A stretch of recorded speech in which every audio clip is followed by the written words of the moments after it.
This week on Art on the Air, we feature artist David Criner, who is focused on his music with his August release of his second CD, North American. Next, Harbert Michigan gallery owner Judith Racht discussing her Outsiders Outside art fair on Labor Day weekend. Our spotlight is on Tomfooolery Fun Club's Hoosier Palooza at Whiting's Hoosier Theater on August 26th. Express yourself through art and show the world your heart. Express yourself through art and show the world your heart. You're in the know with Esther and Larry. Art on the air today. Stay in the know with Larry and Esther. Art on the air our way. Express yourself through art and show the world your heart. Express yourself through art and show the world your heart. Welcome. You're listening to Art on the Air on Lakeshore Public Media, 89.1 FM, WVLP 103.1 FM, and WDSO 88.3 FM. Our weekly program covering the arts and arts events throughout Northwest Indiana and beyond. I'm Larry Brechner of New Perspectives Photography, right alongside here with Esther Golden of The Nest in Michigan City. Aloha, everyone. We're your hosts for Art on the Air. Art on the Air is supported by an Indiana Arts Commission Arts Project Grant, South Shore Arts, and the National Endowment for the Arts. Art on the Air is heard every Sunday at 7 p.m. on Lakeshore Public Media, 89.1 FM, also streaming live at lakeshorepublicmedia.org, and is available on Lakeshore Public Media's website as a podcast. Also heard on Friday at 11 a.m. and Monday at 5 p.m. on WVLP 103.1 FM, streaming live at wvlp.org, and Tuesdays at 4 p.m. on WDSO 88.3 FM. Our spotlight interviews are also heard Wednesdays on Lakeshore Public Media. Information about Art on the Air is available at our website, brech.com/AOTA. That includes a complete show archive, spotlight interviews, plus our show is available on multiple podcast platforms, including NPR One. Please like us on Facebook, Art on the Air, WVLP, for information about upcoming shows and interviews. And we'd like to welcome to Art on the Air Spotlight. We've had them on here before from the Tomfooolery Fun Club, and they have kind of a new adventure. They're getting a new alliance with the Hoosier Theater, but we also have a specific event coming up on August 26th, the Hoosier Palooza and everything. We have Tom Byelick and, of course, the wonderful power behind the throne, Miss Michele. Welcome to Art on the Air Spotlight. Aloha. Hello. Hi, Larry. Hi, Esther. How are you? Hi. Thanks for having me. Every time I see your name come up, it makes me smile. So thank you for being here. Thanks for having us. Well, tell us a little bit about this whole, and I know we talk offline, the whole Hoosier Theater. I know you've kind of done stuff there before, but now you have a kind of a whole new relationship at the Hoosier Theater. Yes, this has been a project really years in the making. Michele and I have been pursuing John Catras, the owner of the Hoosier Theater, really for many years. We formed a relationship with him about 7 years ago, and we staged some Tomfooolery events in 2016, 2017. And we took a little bit of a break. Worldwide pandemic kind of got in the way, but now the relationship's kind of taken on a new flair with the emergence of a not-for-profit organization called the Friends of the Hoosier Theater, who is interested in leasing the theater upon John's retirement next year. The city of Whiting is behind the project, and we've been enlisted, Tomfooolery's been enlisted to stage some live events over the next 6 months to rebrand and help with the reimagination of the venue. So are you kind of doing what Larry Brechner did sometime and kind of doing some facility management or at least facility programming? Well, we're certainly giving our best effort. You know, the idea right now is to stage one event per month. And then when the venue makes a transition to the Friends of the Hoosier Theater next year, we do hope to be involved and stage not just Tomfooolery events, but a plethora of different types of events, music, stage plays, educational programming, many, many things that we have in mind. So Tom or Michele, so would you consider that then, is it going to segue into a permanent home, or will you still be doing Tomfooolery around the region? Well, I think that, we have found a couple really sweet little spots that we like to perform at, like the Roxy in Lockport. And that's a whole different demographics being, different location totally across state lines in Illinois. So I think we're going to keep some of those venues still in our wheelhouse, just to make sure that we're able to have events at different venues that have a whole different audience for us. Still in Michigan City? Still going to stick with the ORAC here? Okay. Yeah. In fact, we just reached out again to the Org Shriners about our annual event there. We normally stage an event in February, and we look forward to going back there. And as Michele said, Roxy Theater in Lockport's been a great spot for us. So we want to continue to travel around, but at the same time, it would be nice to have a permanent home for Tomfoolery so people know how to find us and maybe just know what to expect when they come see us. Now, I see the Hobart Theater, they've really, the Hobart Art Theater, they've really kind of done it. Is that something kind of like the vision you're looking for eventually is to, they have stuff, I think, every weekend, concerts and everything, but the variety, is that kind of what you're looking to do is move it to that type of venue? Similar, Larry, Shane Evans at the Art Theater in Hobart's done a great job of repurposing that old movie house and staging, live events. I'm not sure exactly if the Hoosier Theater will be exactly like that. I think we'd like to do a few more different types of offerings, more of a diverse lineup of talent. But again, ultimately, the market determines what types of shows will really succeed. So we'll see what happens. Yeah, that's true. You and I talked about, too, about the equipment of the theater. It's really set up still more as a movie house, but you are looking probably to, I would assume, fundraise to maybe start upgrading sound system and lighting for a system. So is that process something going to be beginning? Absolutely. Right now when we do shows there, we import lights and sound, and that can be it's effective, but it can be a little cumbersome. It'd be nice to have that light switch type of a setup where you just come in and flip the switch and go. So that definitely will require a bit of fundraising. But beyond that, the venue itself is in fabulous condition. It's going to be 100 years old next year. It's got the first stage and things along those lines. The acoustics in the venue are absolutely spectacular. But the one thing that is missing right now is a permanent light and sound system, but we'll get there. Yes. As we're building that project, we are going to have a fabulous event coming up in August 26th at the Hoosier Theater. Can you tell us about the lineup? Sure. It's going to be a little different, right? We're going to have, instead of being really heavy on the comedy, we're going to be a little bit heavier on the music. So we're going to have a one comedian and two bands. So one of the bands is going to be Flamingo Haze. They have some really awesome videos on YouTube. You should check them out there. And Capital is the other band. So this is a little bit different type of a presentation for Tomfoolery. Normally our crowds are 40 and up. We have more traditional stand-up comedians and music to match that age group. But with this Hoosier Theater project, we want to be able to bring in diverse audiences as well. So we're trying to appeal to a slightly younger demographic, and alternative rock is certainly one way to do that. So we sort of a takeoff on Lollapalooza and that genre of music to bring in two alternative rock bands, local bands, but extremely talented with a lot of original music. And then splash in a little light comedy because it wouldn't be a Tomfoolery event with a little bit of funny stuff. In our last few seconds here, please tell us the dates, times, tickets availability, and such. Sure. Hoosier Theater, August 26th, 2023 at 8 p.m. The show starts. We also have Mike Stricker as our comedian. And tickets available are at Michele? Tomfooleryfunclub.com. That's Tomfooleryfunclub.com. And there you go. There we have Tom Byelick and, of course, wonderful Miss Michele. Hoosier Theater, August 26th, 8 p.m. Thank you for coming on Art on the Air Spotlight. Thanks, Larry. Thank you. Thank you. Art on the Air Spotlight and the complete one-hour program on Lakeshore Public Media is brought to you by Michele Real Estate in Valparaiso, Olga Patrician, Senior Broker. You're listening to Art on the Air on Lakeshore Public Media 89.1 FM, on WVLP 103.1 FM, and WDSO 88.3 FM. We would like to welcome back David Criner to Art on the Air. David knew from a young age that he was an artist, talented in both visual and the musical. He has a new, just-released CD called North American. Recently, he has added storytelling and filmmaking to his art practice. Thank you for joining us on Art on the Air. Aloha and welcome, David. Hi, good to see you. Hi, glad to be back. Well, glad to have you in for audience is listening.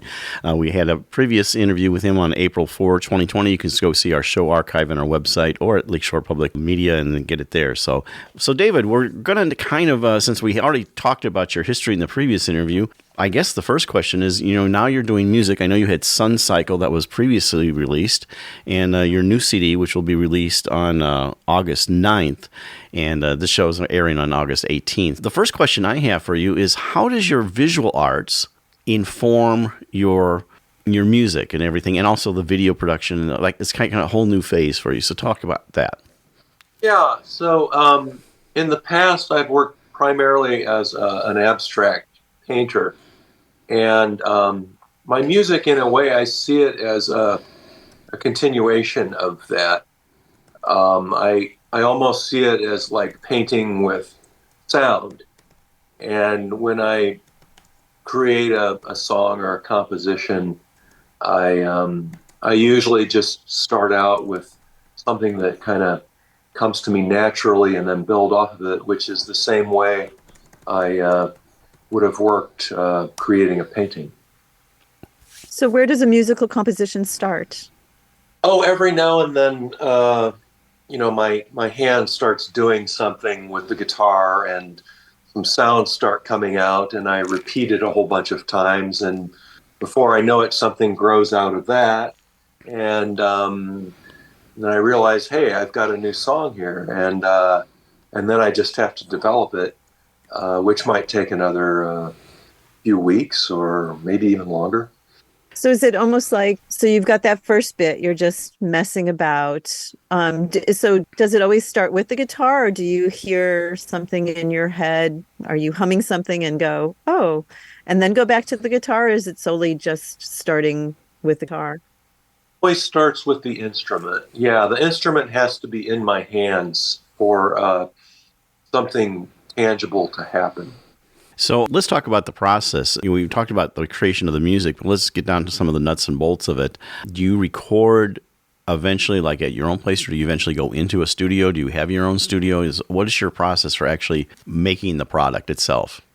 Oh, that's an interesting question. So as I'm initially developing a song or a track, I'll make some rough recordings on my own, just using a handheld device. Usually I do that just so I can remember the song and keep track of how it's developing. But then eventually, I've been going into a studio lately, Taxi Recordings here in Chicago, which is owned by Clarence Frere. And the last two albums I recorded there. And do you take your tracks in there as like a sample track to then have the engineer listen to it and then kind of work through that, say, okay, this is what I did on my own. Now let's process it and do whatever you need to do. No, it doesn't quite work like that. Usually I give him a call and I say, hey, I'm ready to sit down with you in the studio. And so we'll reserve some time. And I do not approach him usually with any of the rough recordings. So what comes out is usually quite a surprise to him. And, if we're lucky and I'm on top of my game, I can get something down in a few tries and maybe not have to come back a second time. But then other times, we've got to come back weeks later, months later, something like that. Try it again. Right. Working in a studio environment, you're on their clock, so to speak. So you have to be ready to go and everything, having run a small recording studio myself. So I understand that process. Yeah, it helps to be prepared. Your previous CD, let's kind of go back to that, which is a sort of a different sound. Describe how that CD came about and what's the difference between that and your new album that's coming out on August 9th, North American. Okay, so the album that came out, I guess, around 2020, 2021 was called Sun Cycle. And in a way, I thought of that as maybe a little more of a continuation of my previous solo record, The Journey. Maybe in some ways it was more introspective. The new album, North American, I almost feel like it's more eclectic than the previous music. And it draws on some traditional American music, almost Americana or blues. And perhaps I even feel like I hear some bluegrass or country even in some of the sounds. But then there are other tracks that I think are more ambient, maybe is the word. It's difficult for me. It's kind of like, staring in a mirror and trying to describe myself to someone else. Sometimes I'd almost rather hear what somebody else hears in the music, because I'm too close to it, if that makes sense. So with all those influences that you just spoke about, and I hear a bit of Appalachia almost as well. Sound of that, Esther. Thank you. Is that what inspired the title North American? Well, that's a good question. I think that there are numerous influences that might come from different parts of this continent. But then also I was kind of thinking of myself and my own history. I've lived on the East Coast, the West Coast, and several parts of the Midwest. And I feel like this new album includes more of those different parts of me, or those experiences of those different locations, than the other records did. One of the questions I have is naming. Now, with your visual work, sometimes coming up with a name that you give it and everything. So how does that also work with your music? The process that you say, this is the piece that's done, like in visual art. Now with your music, how do you come up with a name, or is that kind of part of the mental thing as you're composing it? It's a similar process. And yeah, it really is a mental thing as I'm composing it. More often than not, a phrase or a word will come to me at some point as I'm still developing the song and trying to lay down a rough recording somewhere along there. But other times, it comes later. Other times, it might be months later, I realize I still haven't gotten a name for this thing, and I have to kind of sit down and scratch my head, or maybe even take out a pen and paper and start jotting down some thoughts. I think we should listen to maybe When the Wall Comes Crashing. So what inspired that name, while we're talking about name inspiration? Well, in the wintertime, a couple of years ago, leading up to January 6th, if we remember that date still. And then I finished it right after the January 6th storming of the Capitol.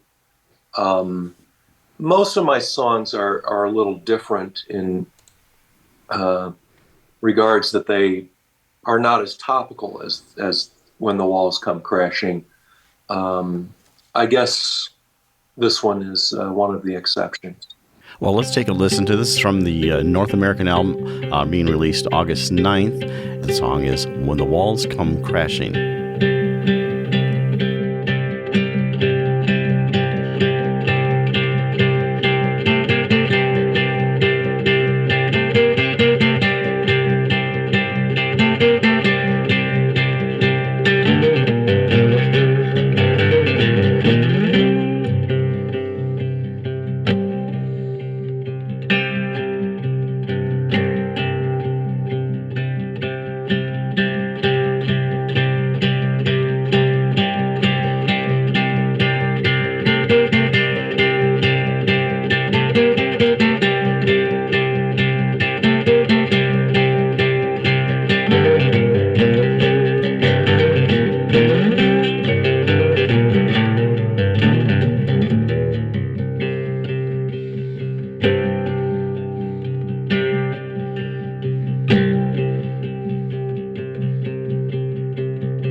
And that was from the new CD released on August 9th, and it's from North American album. That was When the Walls Come Crashing in, David Criner. So It starts out one way and then goes in a completely different direction.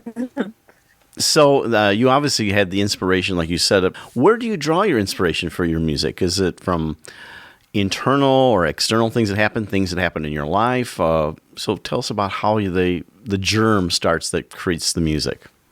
Well, sometimes, like in the case of the song that we just listened to, the germ does start with an event or some sort of circumstance. And I have had a few other songs that also got their start that way. But other times it's much harder to kind of locate the origin or the reason for the song being created. Other times it's maybe, I want to say, more akin to pinning down a dream, or maybe it's more about an idea, something that comes to mind. I had a song on the last album. Actually, it's on this album, excuse me. I have a song on this album called Anahata, which means heart chakra, which is something that I've been studying, yoga traditions, that kind of thing.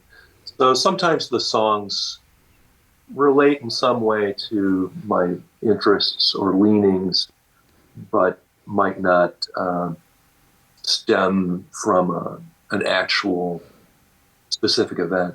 So then when did storytelling and spoken word become a incorporated? What part of your life, or what were you doing when you decided to branch off into, and also the filmmaking, because that sort of, it all ties in. You've got the songs and then you're developing the films for them yourself, I think, right? So what time frame did that all occur? Let me see how to answer that. I started making music videos really, almost maybe a decade and a half ago, when I was part of a band called Forbidden Planet. And we started putting together footage. Most of it was kind of stock footage from the internet, and assembling something that would serve as a backdrop for some of our concerts or performances, something that would be projected on a screen behind us as we played. And then several years later, I started working with some of that old footage again and made shorter videos for specific songs from Forbidden Planet. And so then I think it was just sort of a natural course of events when I started making videos for my solo music. And most of the videos I've done on my own, but a few of them I did in collaboration with another artist, Kirk Markarian. He and I did an EP together during COVID, and we came up with videos for that set of tracks. And then the spoken word, it really kind of evolved out of making the videos, I think, because the spoken word material created, it all has a visual element as well. So there might be a recording of me speaking, some kind of narrative usually, but then I always take some time to create visuals that go with it. And I first started working in that kind of way with the spoken word, I want to say maybe about 2 years ago or so. I started coming up with some ideas that in my own mind were a little more comedic and less serious maybe than the music. Can you share a story with us, David? Well, I could. It's not a very comedic one, though. Is that going to be all right? I think it'll be all right. This is actually a more recent story that I've come up with, and I haven't even made a recording of it yet, but it could become one. Okay, ready when you are. Yesterday, as my dog and I were walking, we came to a bridge. I noticed a long piece of thick rope that was tied to the railing that was on top to keep people from falling into the river below. Next to the rope stood a man who appeared to be about 20 or 22 years old. Is that your rope? I asked. Are you going to climb on it?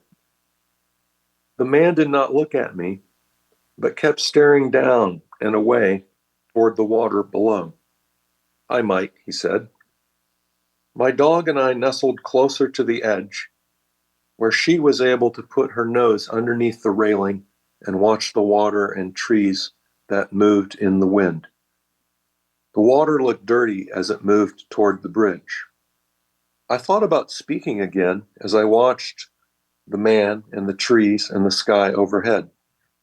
The air was clear and cold, but not too cold. My dog's nose, I noticed, was twitching. What do you see? I asked her. The man next to the rope was looking out now too. Yes, he was tall, and like I said, about 20 or 22. I thought again about saying something as the wind pushed through the leaves, making everything quiet. The clouds appeared long overhead as they moved, and then I saw the man put his hands around the rope, and he started to untie it. My dog went toward the man, and I said, "She's friendly." As my dog pointed her face toward him, I watched him put his hand on her head like a person who hasn't spent much time around dogs. He finished coiling the rope, turned his back, and headed off of the bridge that led to a gravel path and disappeared into the woods. Excellent. That's beautiful. Yeah, thank you, David. We're just about ready to wrap up here. Our time goes pretty fast, and I think we'll play out with a little bit of your other part on the new album, New Day. But why don't you tell us a little bit? I mean, I've already said August 9th, but tell us about how people can find your music with the release, information about you, and any events you have coming up in your life. Okay. My music, which is going to be released, can be found on all the usual music platforms like Spotify, Apple Music, YouTube Music, etc. And then the CD version is coming out soon too. If you want to direct message me on Instagram, I can set you up with a CD. Otherwise, you can order one through my website at davidcriner.com. And I do have, a couple of shows coming up. On this Sunday, I'm playing the Logan Square Farmers Market in Chicago in the morning from 9 to 11. And then the same day in the evening, I'm going to be playing with several other artists at the Annoyance Theater, also in Chicago. Do you have anything going on after the weekend, like 18th and later into the month? I will be, but I don't know exactly what it is yet. Okay. Well, very good. Well, we'll have to wrap it there. We're going to play out with a New Day. That's David Criner. His CD released on August 9th, so you can already hear it. It's available on all multiple platforms. You can also find him at davidcriner.com. And also, if you go to our Facebook page and on our website for Art in the Air, there'll be a link to take you to his site. David, thank you so much for coming on our show and sharing your music. Yeah, thank you so much, David. Thank you very much.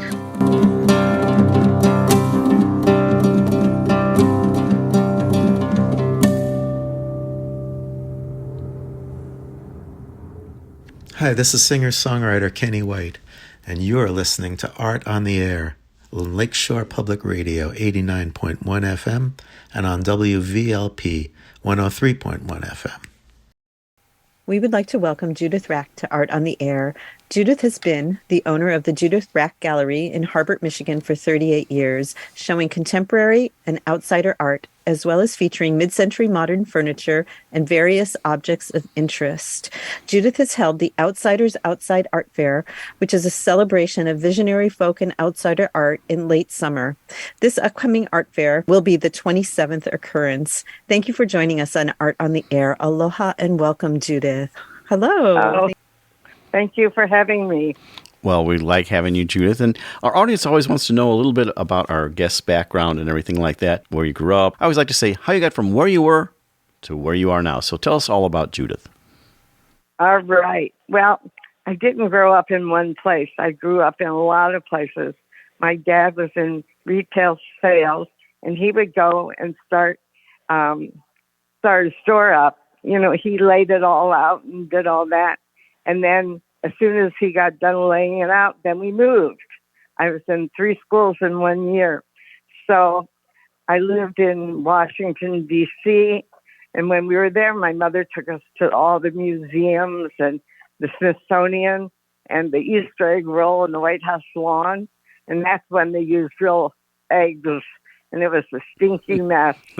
But anyway, then, we went to Louisville, Kentucky and Dayton, Ohio, and we just moved all over the place. So I was always the new kid, and I was always looking at things. You know, when we were in the South, there were so many things to see, and when we went north, there was snow, and that was a real exciting time. And anyway, so when we got to the only small town we were ever in was Niles, Michigan. And when we got there, my sister was ready to graduate or go to high school. And my dad changed jobs so she could graduate from one school. So in Niles, Michigan, there came a young family John and Kay Wilson, and he was a print and drawing dealer. He took his inventory all over the country to every major museum, and he sold prints and drawings to them. And I was the babysitter.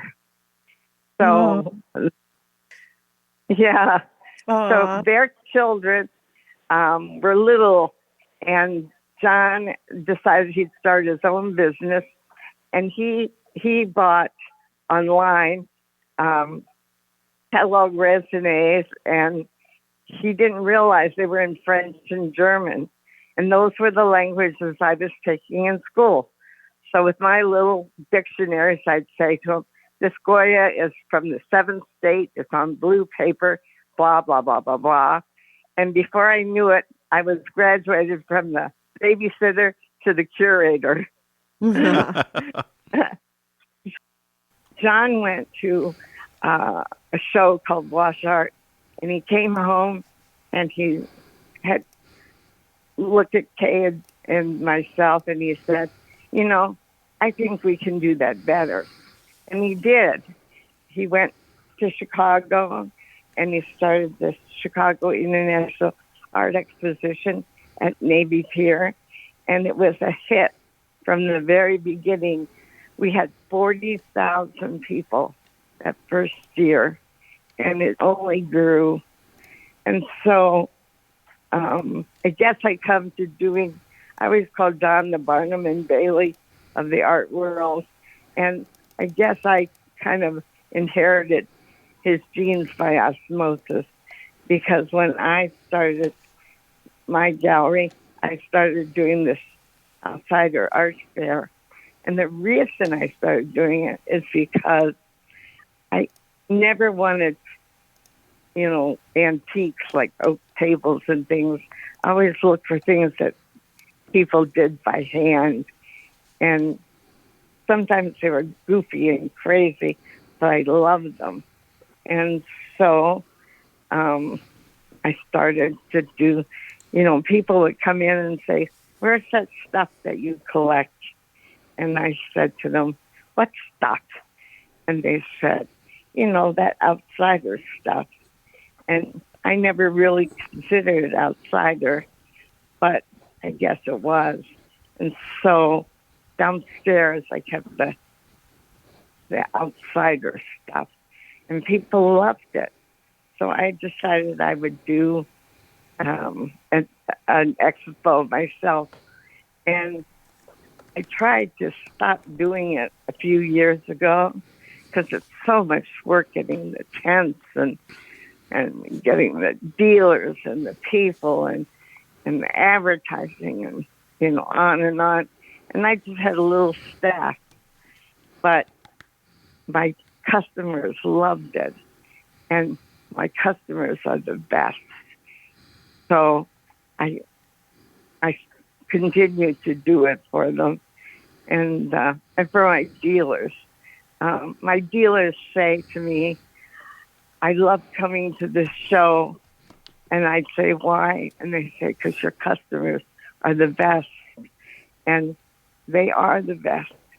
Some of them I've had for 38 years, and now I have their children and their grandchildren, and it's a love fest. I mean, it really has taken on a life of its own. So, Judith, being exposed to the Wilsons, you were exposed to a lot of printmaking and ceramics. And so when you ventured off on your own, did it start with the outsider, or was it contemporary art, or what were those beginnings? It was contemporary art, but I had things that I owned that were outsider things, like a chair that somebody had made, and it was really spectacular. And somebody came in and said, I want that painting and that chair. And I said to them, well, the painting is for sale, but the chair is mine. And they said, I want that painting and that chair. And so I said, okay. My children came and they said, where'd all the furniture go, Mom? So it kind of organically grew. Yes, it did. And really, Lakeside in this area, it's a special area. People really care about their neighbors. And right around the corner for me is Cafe Gulistan. And, you know, they've given Ibrahim so much trouble all the years. In fact, for 1 year, they put him in jail. And we all went and signed the petitions. And it's really a close-knit and diverse neighborhood. We really support each other. And I feel like I've been supported all these years by my neighbors and my friends. You know, an article I read, it's called A Century Old Barn Gets a New Life, and it's about how it was refurbished. Can you tell us that story? I think that's very interesting, how that whole thing grew a deeply held belief that you want to make something work. Yes, well, I always want to leave something better than the way I found it. I want to leave this world better than I found it.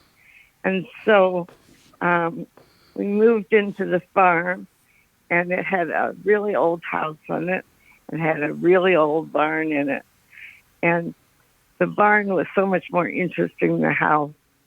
And so we got these, well, first I had the Amish guys come in and put a new roof on it. And I went and talked to so many roofers, and they said $40,000, $60,000, $80,000. And finally, I went to the Amish community, and I said, what would you charge to put on the roof? And I'll never forget, it was snowing, big wet flakes of snow, because it was a spring snow. And the guy came home with me, and we were out there measuring the barn. And he said, call me tomorrow at 4 o'clock, and I'll tell you how much it'll cost. And so at 4 o'clock, I called him on this number, and he said, $4,500. And I said, sold. And so he and his guys came. I had to pick them up every day and bring them home every day. So it was well worth it. And I've never seen 3 guys work so hard. And in 3 days, they had it all done. And it was just incredible. So then I got, well, it was a while later, and we found this group that were wonderful. And they came and they drew up plans. It was Northworks Architects from Chicago. And they drew up plans, and we put the farm, we raised the house, and we made the barn into a house. And it's really special. People can buy and drive in the driveway and look and stop. And it's so much I had to put up some bushes and things so you couldn't see it so much from the street. But it was really niche design builders did the work on the barn. And, you know, we got along so beautifully, the architects and the builders, and we just had this communication that was so easy to work with. You know, you hear horror stories about architects and builders, but it was such a labor of love for all of us that it just worked out beautifully. And those people are still my friends. I had dinner with the Nitzes the other night, and you know, House did an article on the barn. They called it "Saving Grace," and I certainly feel like that was it. You're listening to Art on the Air on Lakeshore Public Media 89.1 FM, on WVLP 103.1 FM, and WDSO 88.3 FM. You have inside, you say like a barn, but it actually is very modern conveniences while retaining some of the rustic things with the beams and everything. And yet it is a modern living and space. So tell us a little bit about the interior, like furniture and things, and how you made that into what it is today. Well, it's not rustic. A mixture of everything that I love. It's mid-century modern. It's antiques. It's a little of everything. And 'cause I've seen barns where people just put rustic stuff in them, and that's all right. But I just felt like I wanted it to. We talked about putting drywall in, but then I didn't want to paint. I didn't want to have to paint. And with the barn, it's all wood, and so I don't have to paint. I just dust down the wood, and that's it. So, but we do have, and we do have a swimming pool in the basement. My gosh. And that sounds like a wonderful thing to have in your basement. Yeah. And we tried to make it green. So we put up a garage, not realizing that we had to put the garage behind the house. So we had to attach it to the house. And so we put a walkway there with a roof. And so that has solar panels on it. And then we went and we found this guy who did a windmill for us. So back in the back, there's a big windmill. So we tried to be really green. Did I read you have an elevator? Yes. And, I thought that was silly, but I have Parkinson's now, and it really comes in handy. So,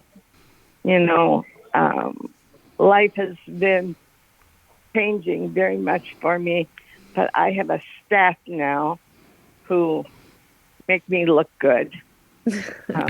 They take care of me, and they do all the work. I just sit here and point.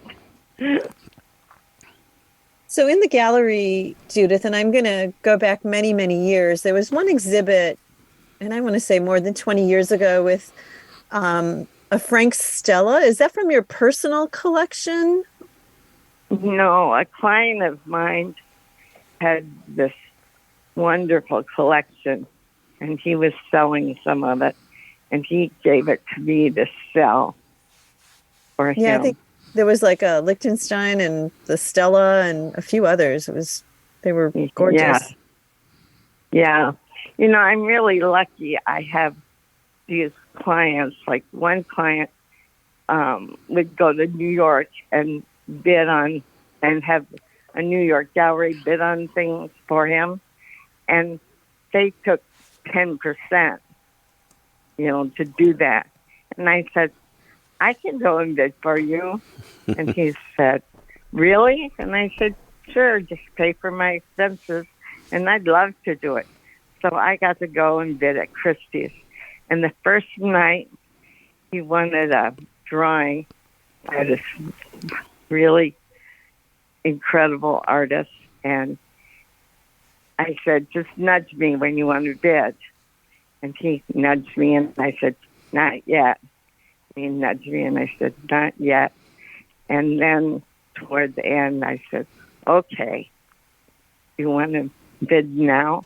And the thing was at $550,000. And I thought he was going to say no. But he said yes. I put my pedal up once, and we got it. Wow. And he said, Wow.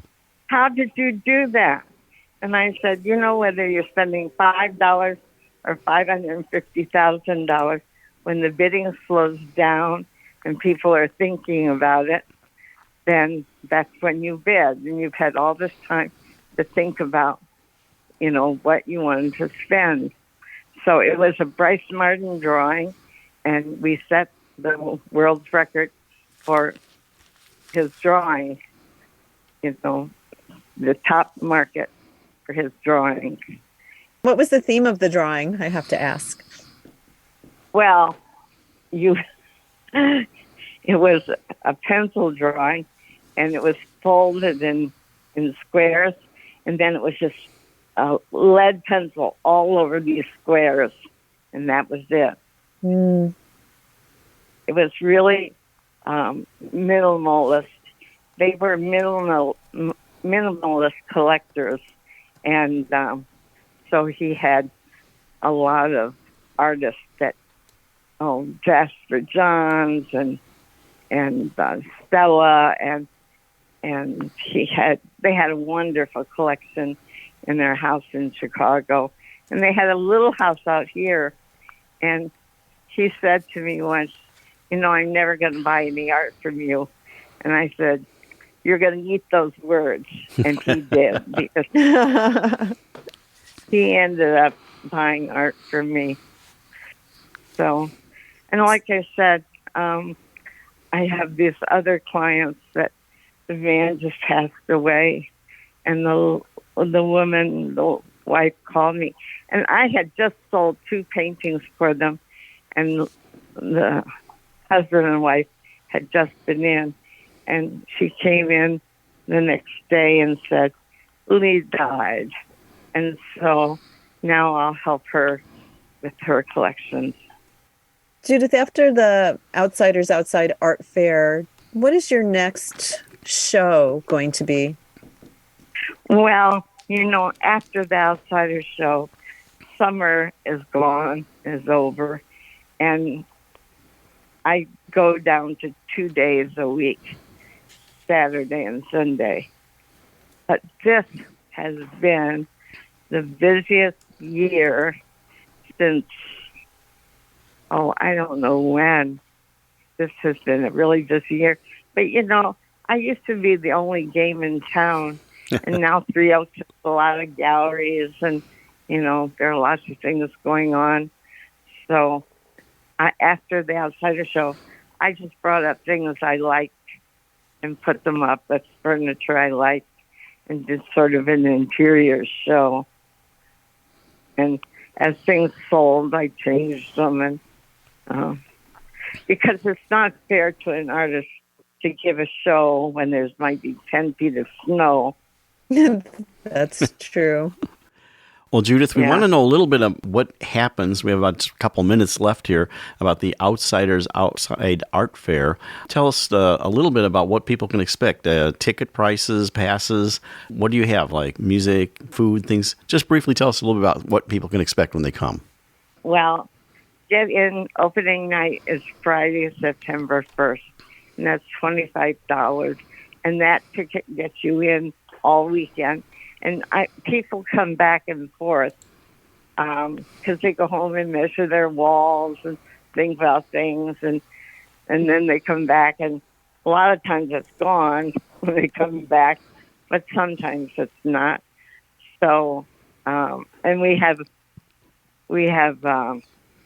food that's here, and it's the chef is Kim, and she has a food truck. And we also have a benefit for the Michiana Humane Society for all big animal lovers. And so they're regularly part of the benefit. And then for Saturday and Sunday, it's $10 each day.